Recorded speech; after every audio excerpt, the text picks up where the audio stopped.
Ang listahan ng mga artista na tumakbo pero natalo. Sanjo Marudo, tumakbong party list and as a party list.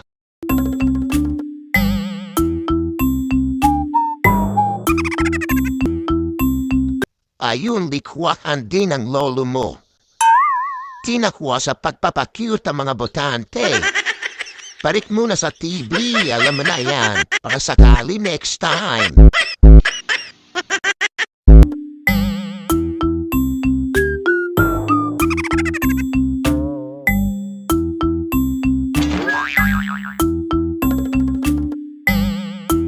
Hindi mo kauso na tumakbo bilang po siya sa Manila 30th Street.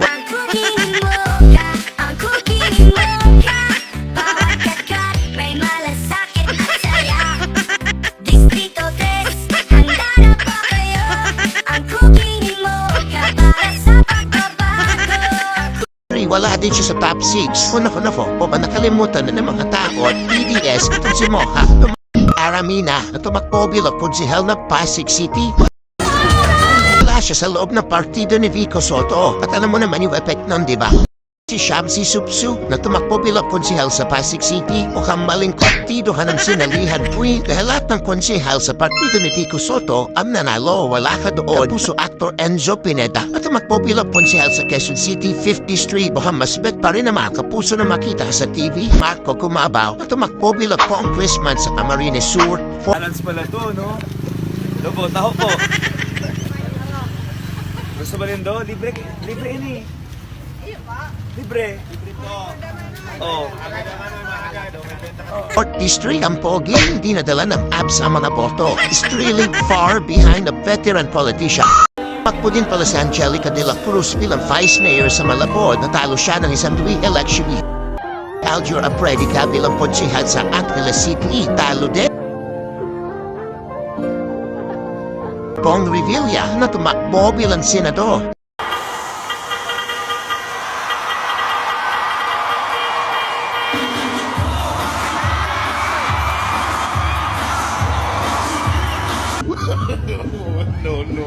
No.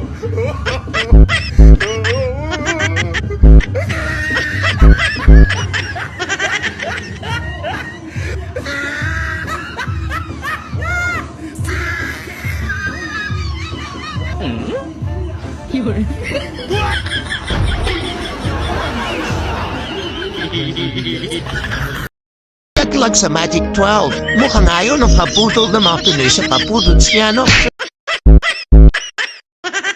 Jimmy Bondo na tumakbo bilang senador. Duterte, Ateneo de Manila Honors Class. Hitmaker sa larangan ng musika. Nanungkulan sa social services ng pamahalaan. At isang ganap na abogado. Ito si Attorney Jimmy Bondo. Hindi napipinag. Mukhang let me be tawag na ang peg ni Jimmy Bondo pero hindi siyang pinili. Ang current study niya ngayon, number 17. Hey, Philip Salvador na Mr. Epektibo, Kuya Ipe sa Senado. Nagawa ko na ang lahat bilang artista. Ito na lang ang hindi ko nagagawa. Ang makapagbigay ng tamang serbisyo sa sambayanang Pilipino at walang makakapigil sa akin yan. Tumakbo bilang senador kahit lumabas ng pugat niya sa kanyang emotional speech sa stage, di pa rin siya pasok sa Magic 12. Kanyang part standing, number 19. Sa inyo po lahat na bumabatikos, mamatay kayong lahat. Salamat po. Tumakbo rin nga pala si Anjo Iliana bilang Vice Mayor sa Calamba. Dating konsehal, dating Vice Mayor. Pero ngayon, mukhang balik TV muna siya. Natalo siya ng younger candidate. Tumakbo rin pala si Yul Serfo bilang Vice Mayor sa Manila. Vice Mayor no more. Tinapos ng Manila ang kanyang termino. Re-election na to, pero naloklog sa akin. Magandang gabi, Batangas City! Luis Manzano na tumakbo bilang Vice Governor sa Batangas. Kwento ni Govie, totoo po yun. Iniisip ng iba, unang tanong pa lang niya sa akin, akala nila sunggabagad. Akala nila umoo ako agad bilang Vice Gov. Hindi po yun. Sabi niya, anak, ako ay muling nilalambing. ng ating mga leader, ng ating mga mayor, ng ating mga congressman, na sana ako ay bumalik bilang ina ng ating lalawigan.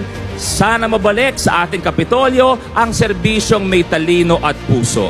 At doon ko naramdaman sa aking puso na may panawagan na.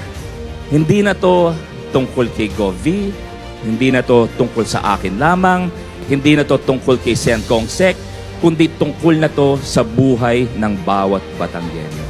Kalainap na niya ang kanyang ina na si Ate Hi. Ako talo pa din. Dinalo siya rito dumadanas. As lagpas 200k na ang kanyang lama. So alam mo na Luis Manzano, back to hosting muna tayo. So now release andyan si Willie Revilla na makpo bilang senador.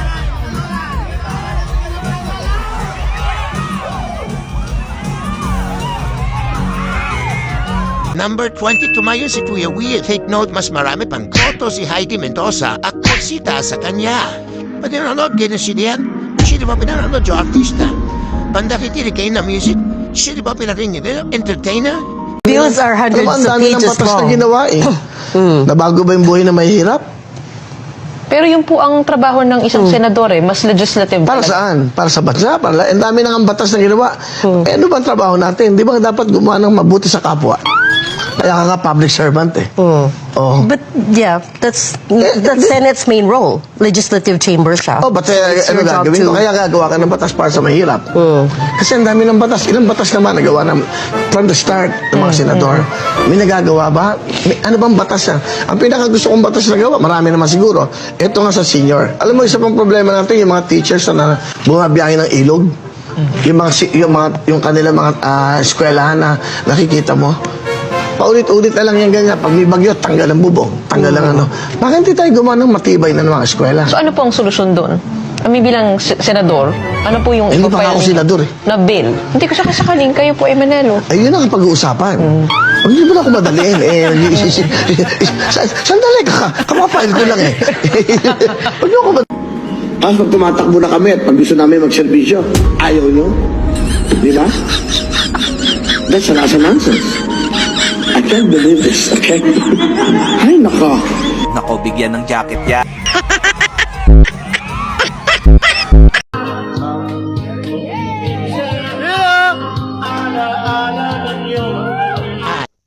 Tumakbo rin pala si Dennis Padilla as councilor sa District 2. Putang ina, ang gwapo ni kuya, oh. Ganito yung mga kahinaan ko, eh. Ganito yung mga gusto ko sa isang... Ang gwapo, putang ina yun. Ang ganda ng mata daw, yung lips, ang pula, puta. Ay, puta yun. Ang gwapo talaga, putang ina talaga. Ayos sa all atin siya. Umabot na siya sa rank 16. O alam mo na, Dennis, di sila natatawa sa pagtakbo mo. Back to TV ka na lang muna. Marjorie Barreto na tumakbong konsihal sa District 1 ng Caloocan City. Back-to-back district sila ni Dennis kaya back-to-back din ang lot-lot matapos siya sa rank 7.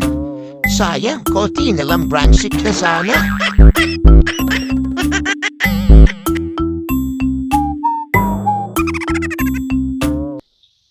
Manny Pacquiao, tumakbong senator uli. Ako yung bobo na mahigit 50,000 na scholar ang napagraduate ko. Karamihan sa kanila ngayon ay nakakapagtrabaho na at umasinso sa buhay. Maraming salamat po, Sir Manny. You gave us a future when we thought we had none. We are just one of the thousands of families whose lives have been forever changed. Pero hindi pinalat. Nasa rank 18 lang siya. Bakit kaya?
Humihina na karisma ni Manny sa taong bayan.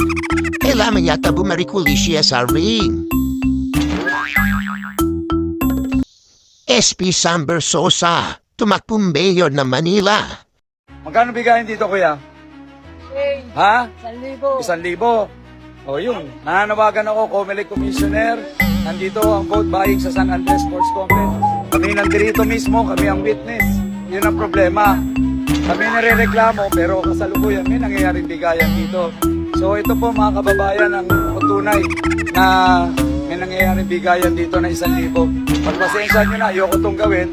Pero dahil binabaliktad po kami rito sa Maynila, kailangan ko na siyang gawin ngayon. So pasensya na ako at talamak ng vote buying. Nananawagan ako, Comelec Commissioner George Garcia, sa ABS-CBN, GMA, lahat ng news outlet, nandito ang bigayan sa San Andres.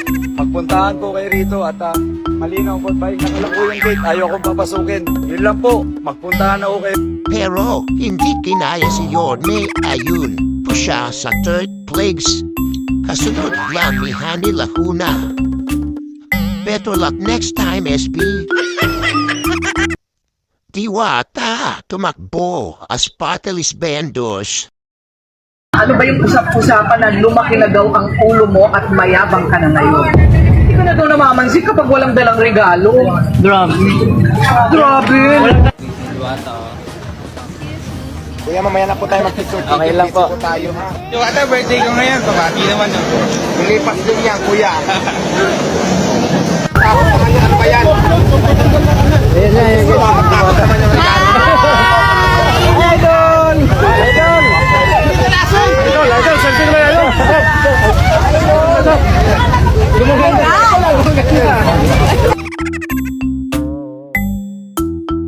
Saan po kayo galing, sir? Sa Iloilo? Grabe, layo ah. Kapis ang iba. Leader, thank you. Hindi ko so katakalain talaga na manalagay tayo dito sa billboard. Nakutan talaga ako grabe. Grabe guys, naiyak si Diwata, hindi niya kasi expect na maka-billboard siya. Grabe guys, kayong pagmamahal. Ang laki ng billboard dito guys. Ayan, nakatas nga lang diba? Kasi sino ba naman magkakala na malalagay na tayo sa mga daanan na nakikita talaga ng tao na sino ba naman ako para ilagay sa Sino ang gusto ng puhunan? Siyempre tayong lahat, kaya naman ibuto natin ang Pindors Party List kasi isa to sa mga advokasya na magkakaroon tayo ng puhunan pag oras po na binigyan ng pagkakataon para manalo po ang Pindors Party List. Pero hindi sinwerte ang lola mo.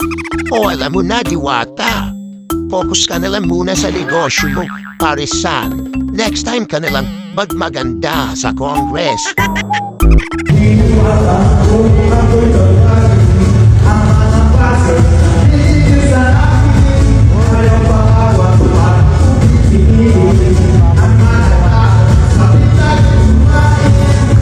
Raymond Bagatching, tumakbong mayor din pala sa Manila. And what about you, Raymond? What sets you apart from the typical politicians, and what's your platform of Well, a governance? typical politician. Kaya hindi ako nag-ambisyon, Attorney Karen, dahil ayoko matawag na politician. I have no choice now because I'm gonna be called a politician kahit ano man ang gawin ko. But just because ang sa akin talaga, serbisyo. Alam kong narinig na ng marami yan eh. But me and my team really have something new to offer the Manila people. We have something new, pang matagalang solusyon. And What we is want to that? partner up. I'm sorry? What is that? What type of solution are you offering? Well, ang tagline kasi namin, level up Manila. Itaas mo ang pagkatao mo. Level up Manila. Ikaw ang maging inspirasyon ng katabi mo. It's very important to educate and guide the masses. on their well-being, on their mental health. I think mental health is very important. I believe hanggat hindi natin na-answer, I want to say this is part of our cultural renewal program. Pag walang cultural renewal program, hindi makukwel at hindi titigil ang korupsyon dahil nag-uumpisa sa baba. Pag nabili ang boto, nabili ng pera, kasi ang boto, ang pondo babawiin yan, ang ginastos sa tao, sa kampanya. Ngunit sinakakita mga Manileños at gwapo at macho looks. Panaribalik ka nila muna sa teleserye. Dan Fernandez, tumakbo rin pala as governor ng Laguna. At yun todo ang pangwapong congressman para sa bagong yugto ng buhay niya.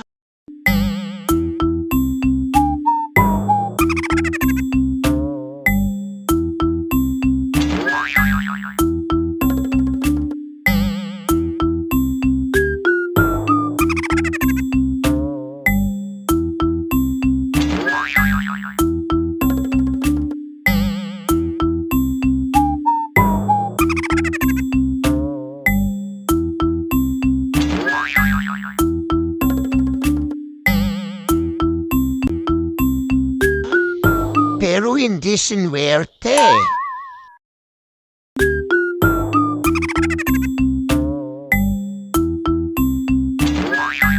Alam mo na, Sir Pan, pariktalan muna sa Congress. Baka hindi pa panahon.